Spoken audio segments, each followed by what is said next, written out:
Buongiorno a tutti voi amici e buona domenica. E con questa deliziosa visione oggi ritorno con una dolcissima ricetta pensata anche per i più piccoli, ovviamente adatta a tutti, ma in particolare per i vostri bambini o comunque per chi non può mangiare dolci contenenti lo zucchero. Infatti queste ciambelline graziosissime sono realizzate senza zucchero con un ingrediente che vi sorprenderà tantissimo, ossia la banana schiacciata, che conferisce all'impasto un gusto, una nota dolciastra veramente eccezionale, dal sapore sano, genuino e dalla sofficiosità e morbidezza veramente straordinaria. Guardate, si dividono, si spezzano soltanto con una mano e si può percepire già dal video quanto sono morbidi, dalla forma oltretutto graziosissima. Realizzarli è super semplice, adesso vediamo un po' come si preparano. Ci occorreranno una banana matura schiacciata che appunto schiacceremo così con i rebbi di una forchetta all'interno di una ciotola capiente, all'interno poi della quale uniremo anche 125 grammi di yogurt bianco naturale intero, o comunque un vasetto di yogurt, e un uovo grande intero. Entrambi gli ingredienti dovranno essere a temperatura ambiente. Mescoliamo bene con l'aiuto di una frusta a mano. E un'altra cosa bellissima di questa preparazione, di questa ricetta, è che non ci occorreranno le fruste elettriche, quindi ci occorrerà soltanto una frusta a mano. Aggiungeremo all'impasto anche un cucchiaino colmo di olio extravergine d'oliva e continueremo a mescolare. Adesso dovremo unire 60 grammi di farina d'avena, io utilizzo questa integrale, ma andrà benissimo anche la farina d'avena classica, o comunque se non vi dovesse piacere la farina d'avena o se non la doveste avere in casa, la potrete sostituire con la farina che più vi piace, anche farina integrale ad esempio, o semplicemente.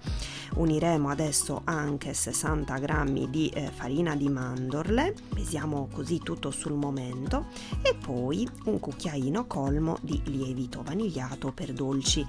Questo lo setacceremo perché, come potrete notare, rimane sempre leggermente a grumetti.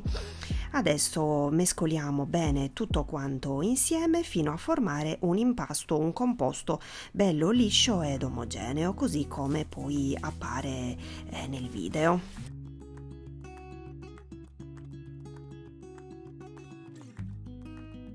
Nel frattempo accenderemo il forno a 165-170 gradi e lo faremo preriscaldare.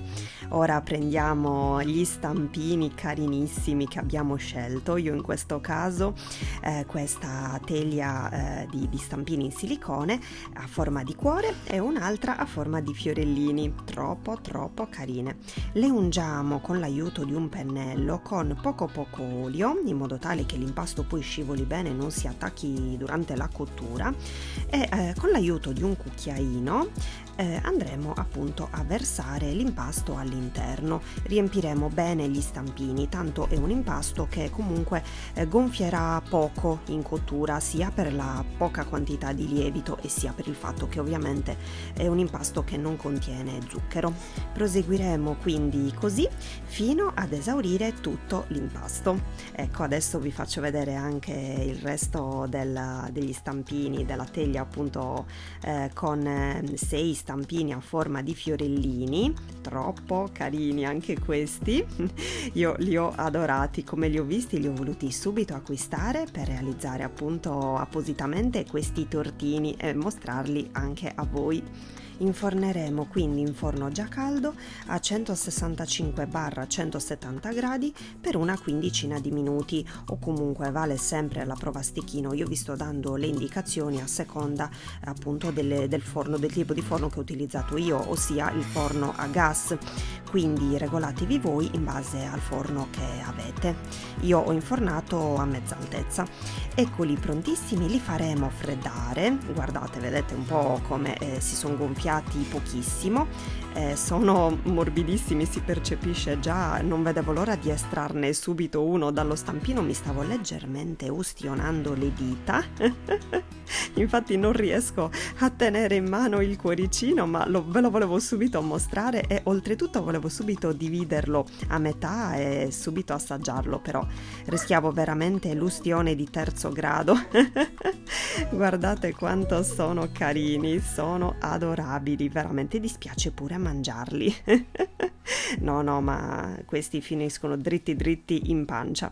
Ecco, una volta freddi li ho potuti maneggiare di più e quindi vi mostro la loro sofficiosità. Sono eccezionali, che buoni, hanno un buonissimo profumo, un buonissimo sapore che vi sorprenderà all'istante, vi conquisterà subito. Come potrete notare anche dal video, si estraggono facilmente in un attimo da queste teglie, da questi stampini e avete visto appunto com'è il fondo, visto che io ho un forno a gas, si sono leggermente scuriti sul fondo, ma anche voi se doveste avere un forno a gas non vi preoccupate perché restano comunque morbidissimi, non si bruciano, ecco, vi ho dato proprio le indicazioni della temperatura corretta, proprio per fare una cottura lenta senza che i tortini si bruciassero. Ecco, vedete, io i fiorellini li ho voluti voltare proprio dall'altro lato per farvi vedere com'è bella la doratura. Sono meravigliosi, guardate l'interno, no vabbè, spettacolari.